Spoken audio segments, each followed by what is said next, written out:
Hey fam, welcome or welcome back. Tisha here, back for another Big Love Season 5 review.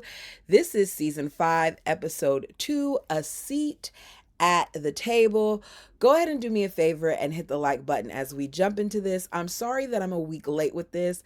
I told you all that I would try to record something. However, I was having such a good time and we were also really busy getting things together for my cousin's baby shower that I didn't really have time to watch or take notes. So here I am a week late. I got a lot going on this weekend as well, but I did not want to leave the fam hanging 2 weeks in a row. So we are back. To me, this series started out with Bill being this golden boy, this man that had left the compound, or should I say, was kicked off of the compound, that became a lost boy, that then created this wonderful life for himself, right? He had Home Plus, and he has his children, and he has his wives, and he seems to be doing great for himself. But then this thing happens where it seems like he's never satisfied. And because he's never satisfied, and because he always seems to want more, things start to fall for him, which is a lot of what we saw in the opening scene with the blacks surrounding them as they're free falling in this abyss. I feel like that's what's kind of happening to this family. So we go from this man who is on a high to now seeing him at this place, which I feel like we're seeing him now in this season, which is that he is falling and he is failing. He wants this seat at the table, hence the title, a seat that he himself is not allowing for others to have, a seat that he will not allow his wives to have when it comes to the way things are done in their household, by truly allowing their voices to be heard. Because as the priesthood holder, what he says goes. But he wants this seat at this table, while these women are often silenced, and Bill's opinions seem to be what matter more than, I don't know, the others in his family. He wants polygamy recognized. But just because you force your way into something does not mean that it's going to happen. In my opinion, Bill is going down, and he's going down bad. Best quote for me of this episode was from Margene when she said to Nikki, "The only thing that your daughter needs protecting from is you. It's obvious you're totally traumatized by your past and projecting it onto your daughter." It's not a situation where Nikki is traumatized by her past, but I feel like others are traumatized by their past as well. And I don't know if they even realize it. But I think we get so caught up in Nikki because Nikki seems to be the most vocal at times. Nikki has so much potential, but in my opinion, she's never going to really reach it until she does the work to unpack the mark that Juniper Creek has left on her. She may have left the compound, but her mind is so stuck there because that is what created her. That is what made her this person that she is today. But go ahead and do me a favor, hit the like button, and let's jump into this. So we begin the episode with Bill and Nikki's sons. Where is Ben? So, like, are all of Barb's children missing in action at this point? Because we're not seeing any of them. We don't see Ben working, like it's been away at college. Where is Ben? Why are we not even acknowledge him? Okay, so anyways, he's teaching the boys to love those that persecute them. He's bringing it back to polygamy, talking about the importance of, praying for people. Barb walks in, says that she can't get in contact with Lois. Bill talks about, things still being tense at the store. But he feels like, even though all that's going on, it's okay because they have something like what's going on now with the attorney general signing their safety net stuff, right? So his goal is to gather all the sex at one table, creating what he wants to call as the safety net bill, I guess, to pass. He wants to get all of the polygamous sets into the same room with lawmakers and social services providers to ensure that people on the compounds are being brought things that others are being offered, right? Let's bring them back to modern age. Let's have it where education is provided. Let's have it where kids are given the opportunity to be more than just, if they're women, a means for a man's kingdom, where they actually get the opportunity to be more for themselves. Let's give them access to these different programs. That way we can end the cycle of abuse. He's trying to help all these other people while he's still neglecting his own home and still failing to see just how much his wives are struggling. I think he's aware that they're struggling, but I don't think that he really gets just how badly it is. Not until Margene later on. So Margene lets Bill know that her and Barb got attacked at the supermarket, that two ladies followed them, calling them lying polygamists. She clearly is desperate to get back to work. She is currently in the kitchen working on this Goji Blast thing. That's a MLM, but it's clear that her entrepreneurial dreams have now been squashed. And with those dreams being squashed, so has her purpose and her esteem. In the beginning of this whole series, right? At least this is my opinion, and you guys tell me yours.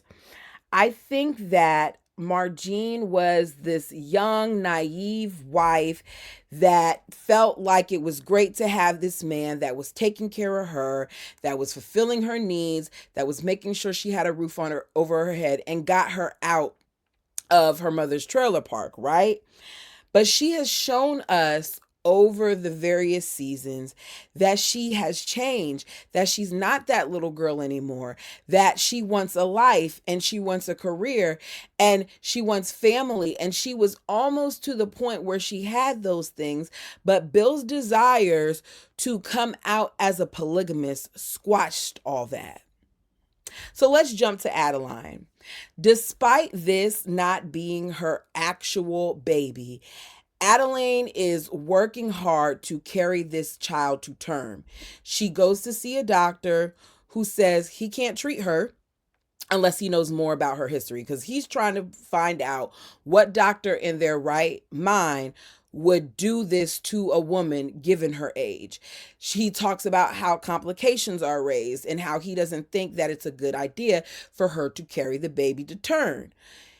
Nikki's mom, of course, feels like this is a miracle. So she's not trying to hear him telling her, no, you shouldn't do this. Instead, she wants him to help her. She wants hormones because she wants to be able to continue her regimen and she wants to remain pregnant. He asks for her file. She lets him know that it was destroyed in a fire, which means not only was her file destroyed, but more than likely proof of what JJ was doing was destroyed also. Later, Nikki pays her a visit, brings her food. She is living in squalor. She is by herself. Albie left and moved to a house that he deemed was pure, because she says right now being pure is very important. So she is by herself. She doesn't have any sister wives with her or anything. And I feel sad for her because Adeline has been in this for so long that she very much so seems to believe in the principle. She believes in what she's been taught, even though she's sitting there looking depressed and looking lonely, left in this home that at one point she felt love, right? I don't like Roman. I didn't like a lot of what Nikki's mom did to protect her husband, but I do find myself feeling sorry for her in these moments. Albie, I said, left moving house. he wants to be pure, whatever that means. Makes me wonder if Albie is providing anything for her now that he's gone. Nikki asks her mom to attend Bill's meeting. She wants her to come and speak out to talk about the suffering that they've been through. Adeline isn't sure if it's a good idea to bring the state into their business because things happen when you do stuff like that. She also says, unlike others, she is not a victim. She believes in Roman's works and she declines. So Bill is visiting various people and polygamous sects, trying to get some allies. He speaks with someone at the church who is a nun to help him create an infrastructure. He says, you've done a lot of community service, and I need someone who will help this without having an agenda. She calls this she calls polygamy a Mormon problem. He calls it a human problem. He then goes to speak with Bud. Bud is another, I guess, sect leader. For Bud, he has 8 wives and 27 kids, and he at first is not trying to go. But Bill points out, you got 8 wives, 27 kids. You're talking about how you don't want the state in this and you don't want the state in that and you don't want anything from the state. Yet you have your 8 wives and 27 kids all on government assistance, but you don't need anything from the state. So you don't need the government assistance then. Stop taking that free money. Bill points this out. Basically, I think trying to kind of convince him like you're not in a place to say no, you don't want to come. So we see Barb. Barb goes to visit her mother at a gallery. Her mother is still upset about the way that this whole polygamous thing was announced. She hated turning on the news and seeing her words, the 4 of them just standing there. She said, so you called me intolerant last week, but here you are now. Barb uses her mom, in my opinion, at times the same way Bill uses people, but there's a lot there to unpack because it seems like Barb and her mother have issues that go beyond polygamy. They very much seem to be issues that involve faith, period. The fact that her mother seems to have always been willing to put a man above other things seems to be a problem for them. She tells her mom, how much she needs her, that she just joined a group, that she's going to be on a panel about mothers and families, and we later find out she's lying. Later, Barb's mom ends up confronting Barb about what the panel is really about, which is excommunication. Her mother is furious at first, saying that she's not going to do it. She wants nothing to do with it. She doesn't want to talk about one of the most painful experiences that she had. Barb says, Mom, I need community. I need you. I need a place where I can explore with like-minded people. She's like, Mom, I just thought, since that, you've been a charter member for 35 years, that you could help pave the way. Excuse me, that you could help pave the way for me. So her mother agrees to attend the meeting, but she lets her know there's a difference between Mommy, I need you, and I need something from you, because this isn't really Mommy, I need you. This is I need something from you. So back at home, Anna is visiting Margine, right? They're there to hang out with her, telling her, Anna is, that she's young and that she can start over and that she doesn't have to be stared at and going through the things that she's going through because of Bill's announcement. She doesn't have to live this life. What kind of life is this for you to live? She is urging Margine to leave Bill, to leave the family. Bill, of course, walks in and hears a portion of this. And he asks Anna, did you get my message about, the opening that's in accounting? Anna did. Margine's not trying to hear any of that. So she turns up the music that's playing. I think Jewel, Who Will Save Your Soul. Interesting song that is playing. I think that's the name of the song. I know that's one of the lyrics of the song. Anyway, so Jewel is playing in the background, and it's a song that her mother listened to often. So she speaks on, the song, and I'm listening to the lyrics of the song, and it's like, okay, all she wants to do is to get out. Like, Margine, you need to get out. So the next thing you know, she changes the song. She's dancing to Don't You Want Me. it's a different type of dance. You can tell people are uncomfortable. Anna is now ready to go. Margine and Bill are fighting because Margie wants her to stay. Bill feels like Anna wants to go, so let her go. The music is too loud. He's telling her to turn it down, and they begin fighting over Anna's coat because she picks up the coat to leave out. And what ends up happening is that they're tugging at the coat. Anna ends up getting knocked to on the ground by Margine and Bill fighting over the coat. She's pregnant. Margine is like, and she doesn't say anything. Bill tells Barb the next morning that he feels like Anna and Goran are a bad influence on her. They're not an influence on her. She's not naive. She just needs somebody. And they, for her, provided a community. Later, we see him decide to eliminate some problems. I'm not sure why he's rushing to do this, but he stops by Anna's to bring her and Goran 2 one-way plane tickets and cash. For a family that wanted this baby so badly, I was surprised at how willing he was to send her away. Anna isn't buying it. She says this is what she wants, but Anna isn't buying it. What he's saying, even though she wants to go with Goran. She's like, Bill, you're the same person that tried to get me to stay. You're the same person who tried to tell me about the job, and now you want me to go. Bill seems very vacant as he's saying, yeah, he wants her to go. I don't get the disconnect. If you do, put it down below. So at the state house, or whatever this governor's place is, I don't know what they're calling the place where the lawmakers are for this, because he's a Senate elect. So wherever they're all congregating, I don't know if it's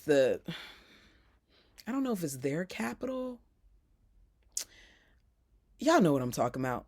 They're in one of the government buildings where a lot of officials are.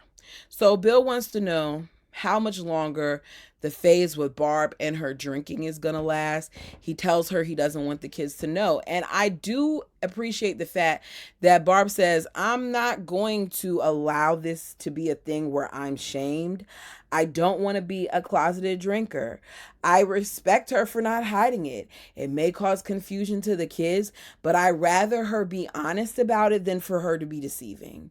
We find out why he really has Barb there, because he's pushing Barb to reconnect with one of the legislators there, who is somebody that Barb used to babysit when she was younger. Barb doesn't want to do it, but she eventually is like, Midge, and she approaches Midge, and Midge gives the fakest Barbara I've ever seen. Midge don't really want to talk to that lady. I could tell instantly by the interaction that she didn't really want to deal with the Henriksons. But he's in desperate need of a new ally. So we later see Midge and her mother. Barb asks Midge apparently to come to dinner. The dinner is very uncomfortable. Her mother is being called Major. She's talking about corn, put a P there. Talking about how there needs to be more awareness and things of that nature. Major doesn't want vegetables while she's instructing her daughter Midge to eat them. He then talks about safety net, letting it be known that he's creating this to help polygamists live in harmony and not fear. Midge and her mother, the Major, are odd. The Major brings up Barb's mom stuff with the whole Betty Ford situation and the Sunstone Flyer stuff coming up, and how Barb is one of the people on the panel speaking, and the family's shocked to hear this, and Barb lies and says, that her mother asked her to come, when we know that Barb asked her mom to come. Major then turns, her disapproval towards Nikki, saying that she watched, some documentaries. She understands that she's Roman Grant's daughter, and she then compares her to Victoria Gotti, who I believe is a mobster's daughter. Interesting. Midge says his agenda with the whole polygamy thing isn't something that she's comfortable with. For her, she feels like him coming out like a polygamist is the same as trying to legalize Mary Jane. I said, what? But that's what she feels. She wants them to take, it one day at a time. I can't remember. No, was it Midge who said it's like supporting Mary Jane? Or was it Major? I may have written that wrong because I didn't say which person said it. Either way, we know that Midge is telling him that she'll, take it one day at a time. But we see later that she does not support Bill, like at the all. After dinner, Barb gives Kara a book, tells Kara Lynn, here you go. Kara Lynn gives her a hug as Nikki looks on like, what you giving her a hug for, or what book did you give her? Nikki's response to that is great. She'll be up all night reading.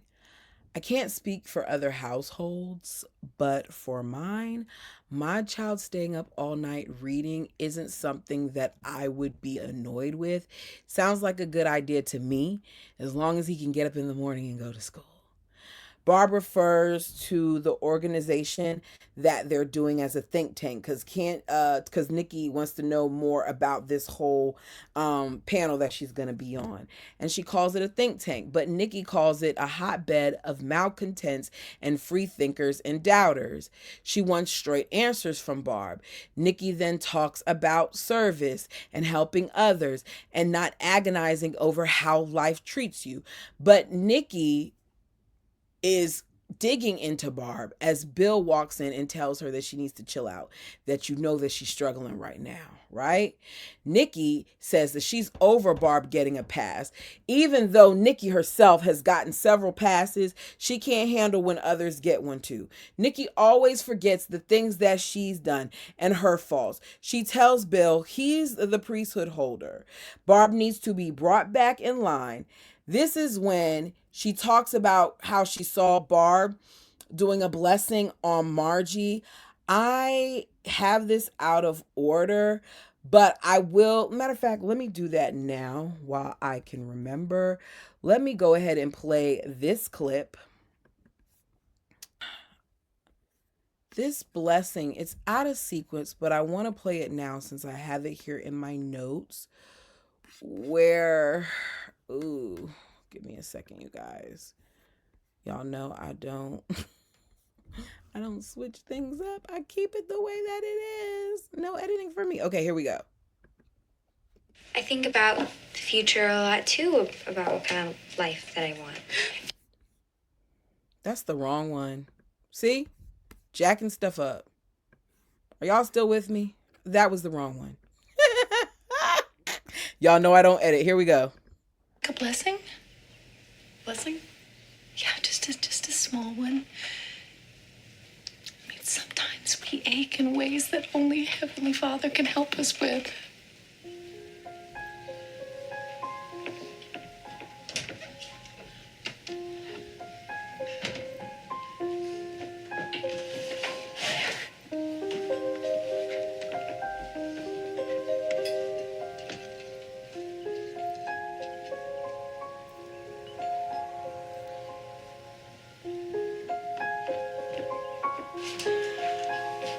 Close your eyes. Okay, are you ready, sweetie? Margine Gretchen Heffman, by the power of the holy Melchizedek priesthood. What's going on here? Okay. Sorry for this being out of sequence, but y'all know I do not edit and I'm not about to start over. So let me jump to what happened here right quick, and then I'll give context to what happened there. So Margine goes to see where her mother's trailer used to be, and it's gone, right? The defeat that she feels is felt through the screen. She's struggling. It sends her into this whirlwind of emotion. At home, she's feeling Kara in on it all. That's that first clip that I began to play, but I have notes on it, so let me just say it.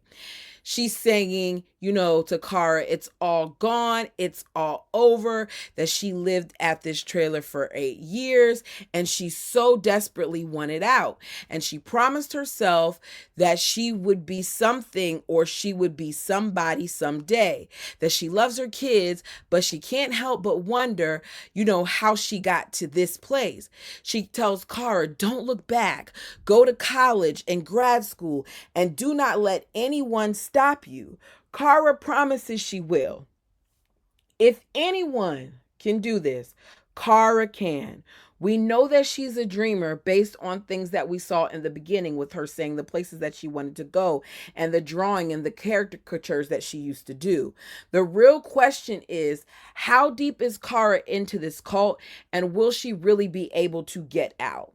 So Barb walks in at the tail end of that conversation, and she offers to talk to Margene, or have scripture reading, or what do you think about a blessing? That's when we see that whole clip that I just showed you. So let me play that again so it makes a little bit, no, I don't need to play it again. I was going to play it again so it makes more sense.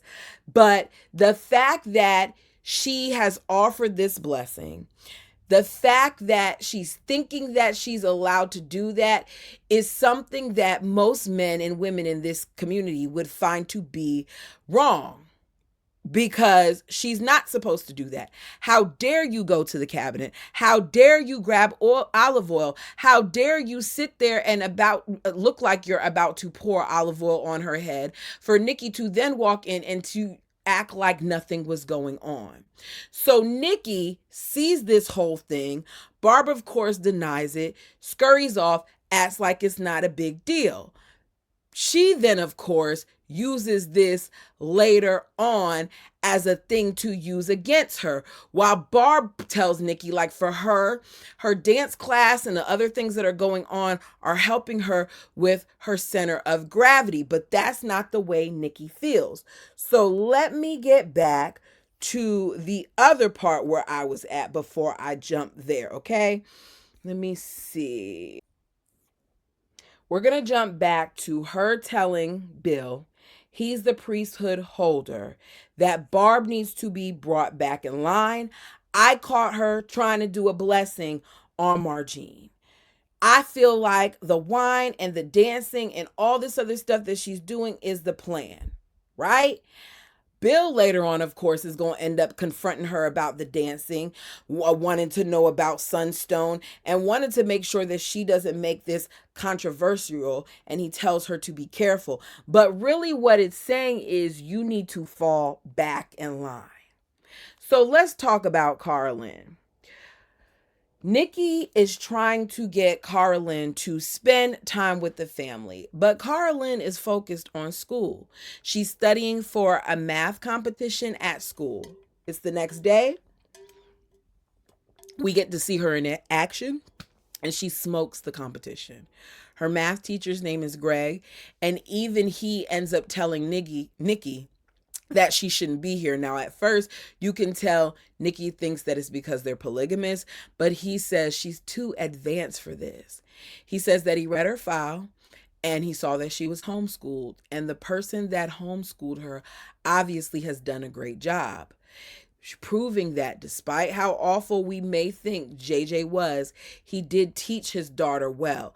And I'm a little confused as to why. Like, what were his true plans for her? Because why would he allow her to continue to excel in math the way that he did? It just makes me wonder. She wins the math competition. Gary, who's Don's son, is there. Nikki is there.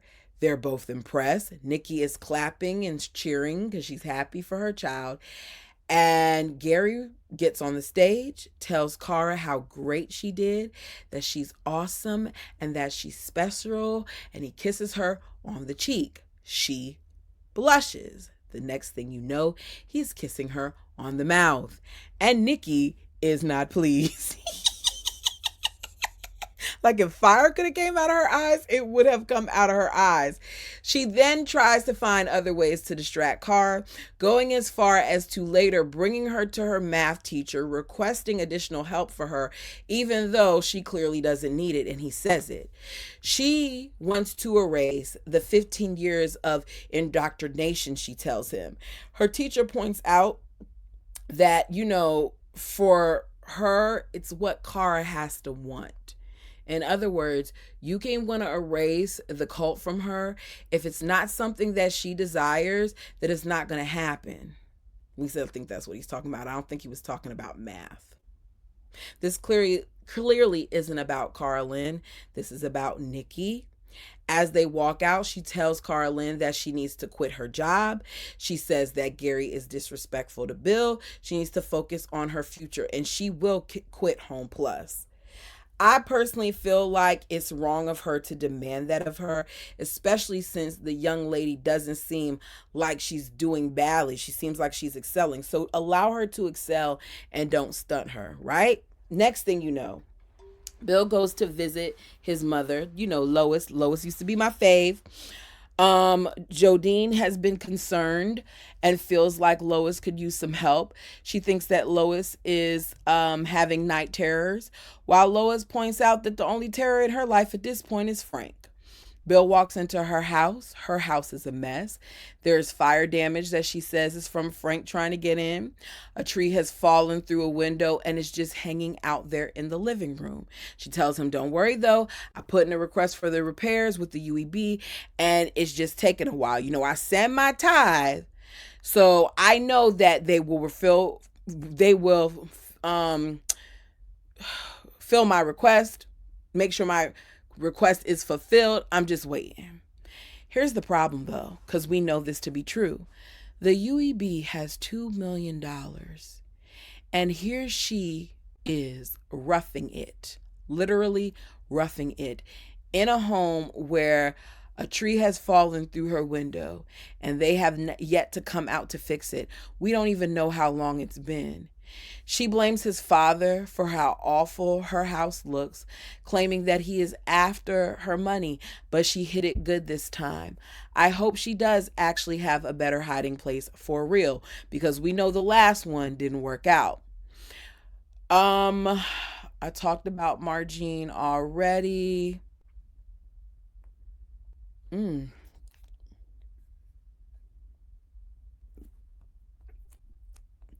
We learn more in that moment with Kara about her not even finishing school. She was like 3 credits short, which goes back to the fact that she probably was a minor when she was with Bill. So let's switch to panel. Barbara and her mother head to their meeting. She's filling her mother in on some of the things that she's been doing to discover who she is, admitting that she's struggling every day with her beliefs. She's trying to find and share her truth. Her mother is just happy that she's finally doing something for herself rather than just because Bill wants it that way. Barb feels like her mother has room to talk because she herself has done things for Ned. Next thing you know, they're on stage. There's a full audience. Barb's mom looks like she's embarrassed to be on the stage. They get in a fight, you guys, at the Sunstone panel. Barb is not, well, let me not say Barb is not. Barb is telling her story. Barb is talking about how it felt to be excommunicated. While her mother isn't liking what she's saying, her mother is embarrassed. She says Barb was brainwashed, while Barb says her mother threw her out and the church had nothing to do with it. I want to know, how old was Barb when this happened? So her mother is blaming Barb for becoming a polygamist, and Barb brings up Betty Ford. Or did she bring up Betty Ford? Y'all, I'm confused. Somebody brought up Betty Ford again, because her mom didn't go to the Betty Ford clinic. Instead, she supported the Equal Rights Amendment and invited Betty Ford to speak. at Sunstone, right? We find out later that she didn't even follow through with that like she should. So Barb's mom is upset and she leaves the room, and she's still mic'd up as she calls Cindy, complaining about Barb for everyone in the audience to hear. And of course, it's to the point where one of the panelists is like, can somebody get her mic? After the meeting, Barb heads home straight to the liquor cabinet. We find out that there's not just alcohol in there, but there are pills too. And she pops some pills as Lois walks in. Lois says, "Have I got news for you?" We don't hear that news though. So you all tell me what you think that the news was. Bill holds the first safety net meeting. There's a bunch of sects that are represented there, some state representatives, the nun that he spoke to earlier, who also is there. He's excited to have all these people in one room. Albie and another sect are there, but they're there virtually. Despite how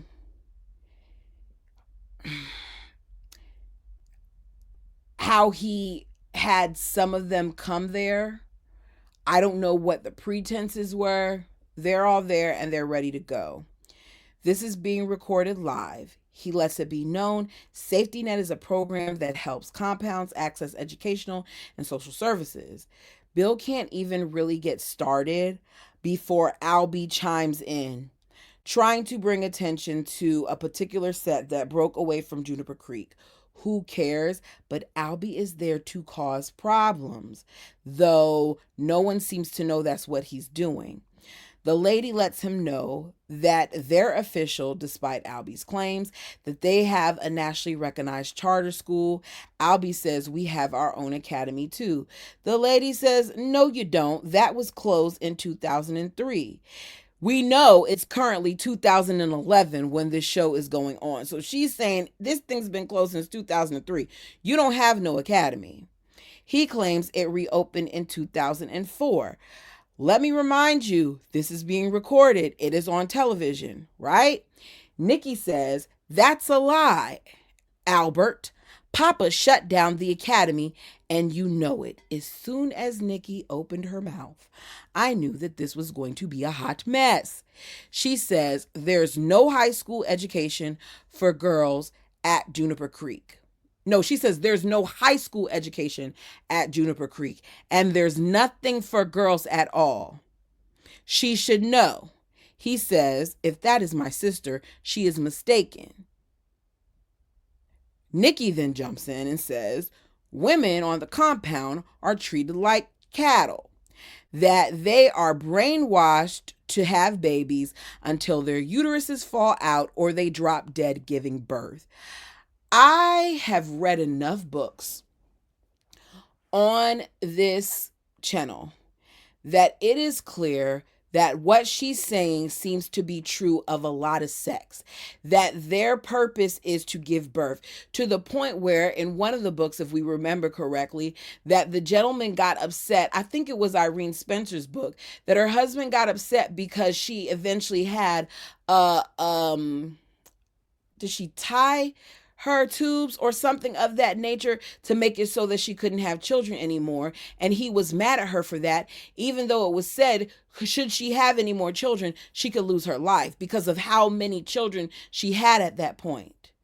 Women are only valued to add to their husband's kingdom. They supposedly, according to a lot of this belief system, can't even make it into the celestial kingdom unless they're attached to a man. So the comment offends Bud, the same guy who had all those wives. Another lady says, it's true. Another says, Bill is just having this meeting to legitimize polygamy. That may be his end goal, but I actually think that he went into this trying to help their communities. Then the next thing you know, Charlie from Home Plus, he runs in and he's talking about, Bill, you're a liar because you lied, causing even more commotion as Albie sits there smiling because he sees the chaos that he has helped create, and he logs off. I don't like Bill, but I don't like evil Albie either. And for that moment in time, I was feeling bad for him that he lost the love of his life. And now here he is reminding me that at his core, Albie is this person that we see because he too has been brainwashed. Bill later returns to work, telling Don how upset he is about how the meeting went, blaming Charlie and another worker for why it went badly, when no, it wasn't Charlie and another worker. It was Albie and Nikki. Because they're going back and forth with each other like they can't have this conversation later on. So Don tells him that was bad. It didn't go well for us. It didn't help our cause. I also want you to know that there's a flyer that's going around in the store, basically saying that they're going to start protesting in front of the stores. Enter Margene. When Margene discovers that Bill wants Anna and Goran out of their life, she marches into his office at Home Plus and gives him the business. Don leaves. She can't understand why he's so willing to send their baby away. A baby that's supposed to be a part of their family. He says the baby was sent to them to raise and be a part of their celestial family. I know that to be true, but you were sent to us too, Margene, and I chose you. She says, no, you're not going to do that to me. You're not going to blame me for this. She says, I'm sinking. My mom is dead and my business is gone. I don't have a high school diploma. What I need is a big timeout. And she walks off. For some reason, in this moment, I feel the worst for Margene. Because Margene was coming into her own. Her business was doing well. Bill knew that this announcement would crumble her business. Margene knew that it would crumble her business. Part of me feels like, and I could be wrong, you all tell me what you think, that Bill wanted to remind her that he's the head honcho, but at what cost? So Bill is outside standing with the major as she's complaining about some of the things that these schools are exposing these kids to. You know, like the provocative aerobics class in gym.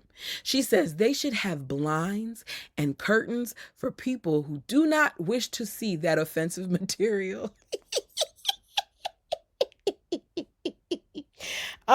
If it's a gym class, is she talking about shorts? Is she talking about swim class? Like, what's so offensive to her? Feel like some of these things that these people complain about are issues that they themselves have. If that's what you're doing, if that's what you're complaining about, there's way more things that we need to be concerned about, in my opinion. So after he's done standing out there, you know, helping her with her message about, you know, corn, he sees Midge talking to two other men, one of which we know can't stand Bill. He approaches Midge to ask what they're talking about. He gives another guy, you know, some cookies or something that one of his wives made. He says, you know, I'm passing on, you know, my safety net proposal. And he's like, you know, what are you talking about? And the other man's like, you know, he deserves to know. Like, it has to do with him. Show him. So she hands him her proposal. And she tells Bill that she needs a co-sponsor. And this is when he finds out that she's gunning for him. Bill calls the bill a knife to his throat. Y'all, soon as he said knife to the throat, y'all know who I thought about, right? It's a knife to my kidneys. Just stabbing me.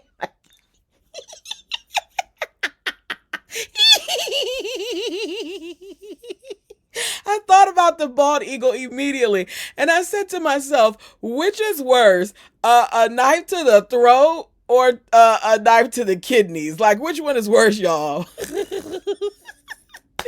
Midge doesn't care about Bill being upset.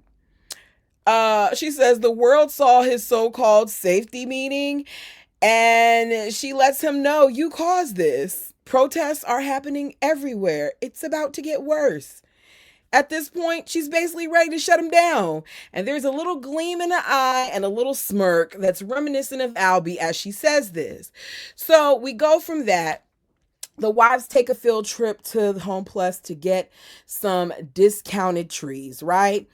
The trip quickly goes left as a little boy takes a picture of them and as the wives are bickering. Barb and Nikki still have tension. Nikki is criticizing Margene for dumping her insecurities all over Carolyn because of that whole little spill that she had where she was talking to Carolyn, telling Carolyn not to be this and not to be that. Hold on, let me see if I can find it right quick. Okay. This is going to be the recording that causes her to feel away. I think about the future a lot too, about what kind of life that I want. Carolyn, you have to listen to me.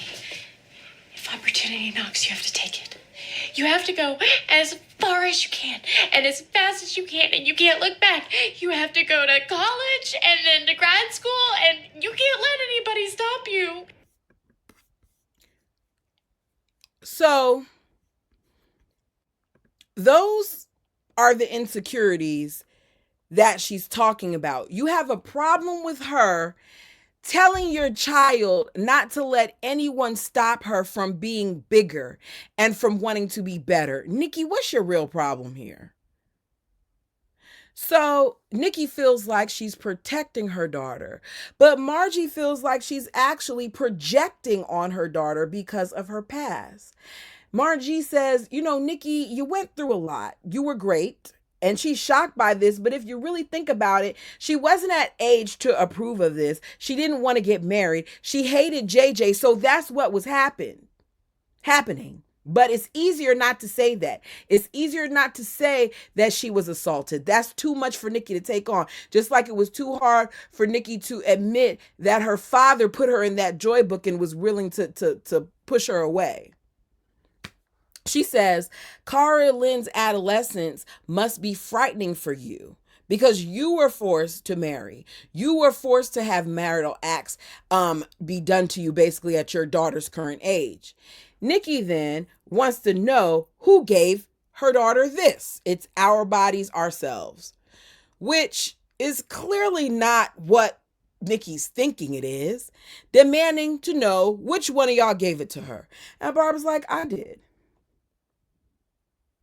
Nikki lashes out at Barb, saying that explains why, Teeny had the little dirty magazine habit. And Barb feels like this is the type of book that is appropriate for their daughters. Her mother gave her that book. The next thing you know, Nikki goes even further down, right? So Nikki says, I will not have my daughter defile her body the way that yours did. Barb breaks in this moment. You can tell she's hurt by what's said.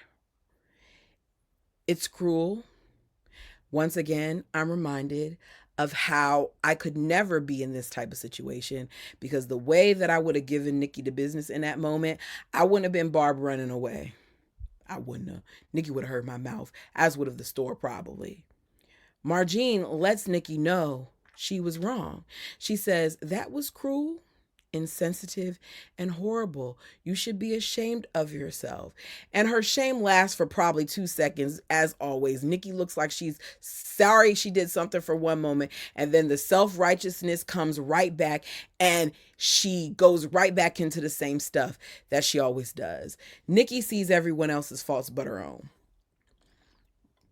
Barb comes back to her home to find all these various leaders of the different sets in her house with Bill. He once again has not had conversations with his wives to let them know that these random people were going to be invited to their home. Bud is upset because the meeting went wrong and because Bill has put a spotlight on them. Albie says the principal cannot survive being put in the glaring light. It needs protection. And Bill's like, no, the secrecy of this whole thing is what kills us, which is true because y'all do some messed up stuff. If you were more open and honest and you weren't so secretive and you weren't doing the things that you were doing, like marrying underage girls or marrying girls that don't even want to get married in the first place, then there wouldn't be issues. This is when Albie says he knows that there is new legislation on the table that is intended to wipe them out. And he wants to know how he knows that. And Albie says, you're not the only one with connections on the Hill. This is when Bill says that the legislation targets him. Polygamy will officially be recriminalized as a second-degree felony, where citizens can sue the Attorney General for not enforcing anti-polygamy statutes. Albie says, you're such a visionary, Bill. It's messed up, but Albie has this way of saying things that makes you feel like, oh my goodness, if I were in that room, what would I do? Bud says Bill's pride brought this. Barb is in shock. She ends up going to see her mother. She's devastated, claiming that everyone's coming after them. She wants to talk. I don't understand what Bill thought was going to happen once he went public. Like, you knew that these people were going to come after you. If you didn't, then you wouldn't have ran the way you did in secret. Her mother says she can't help her. Ned is upset. He's told her not to see or talk to Barb. They shouldn't have to submit. This is when Barb finds out that, even though you had all that stuff going on with Betty Ford, that you went against, what the people wanted, that you had that lady get on a plane and you never picked her up. She caved, which shows a lot of what her mom's struggle is, that her mom doesn't agree with a lot of things, but when she begins to push, she can't handle what happens after the push. So Barb asks her for a blessing, saying, her mom's like, only a priesthood holder can offer such a thing. And Barb says that she doesn't really believe in that. She doubts their doctrine. Her mother wants to know why she would say that. That goes against everything that, they stand for, that their family is about. And she walks off. We see Anna's baby getting a blessing from Bill. We see that Margene is visibly upset. Bill tells Margene that if she's unhappy in their marriage, she has his permission to leave the family. She deserves to be happy. When did you realize this? At what point did you realize that everybody deserves to be happy, not just you? Nikki goes to visit Barb at the studio. She apologizes for saying the mean things that she said about Sarah. Nikki admits that she may be envious of Barb because Barb does the things that she wants to do, and maybe she wishes that she could do the same. Nikki says, I don't want Cara Lynn to turn out like me, scared underneath. That's a big confession. But how long does Nikki remain this vulnerable? And I also wonder if it's true. She says, I hope that she turns out to be more like you. Barb offers to teach Nikki the box step. We see them doing it. We then see Barb's mom is tearful as she watches old footage of Betty Ford. We see that Adeline has got her hormones. She's injecting herself with them. I want to know whose baby she thinks she's carrying. She climbs into the bed next to what is Roman's suit laid out on the side of the bed that he would sleep on. The pillow is there. She has a picture of him in the frame and the white hat on top of the pillow. It's very sad. It's very sad. We then see Bill bathing one of his children as Margene looks on at him like she's happy to be there. Meanwhile, I just feel like everyone is lost, and where are we going from here? This is a big mess, y'all. Like, it is a mess. If there's something that I left out that you want to discuss, feel free to put it down below. Sorry that this was all over the place. I actually, if I'm being honest, I started taking a little bit of notes while I was with my family, and I didn't go back and look over them.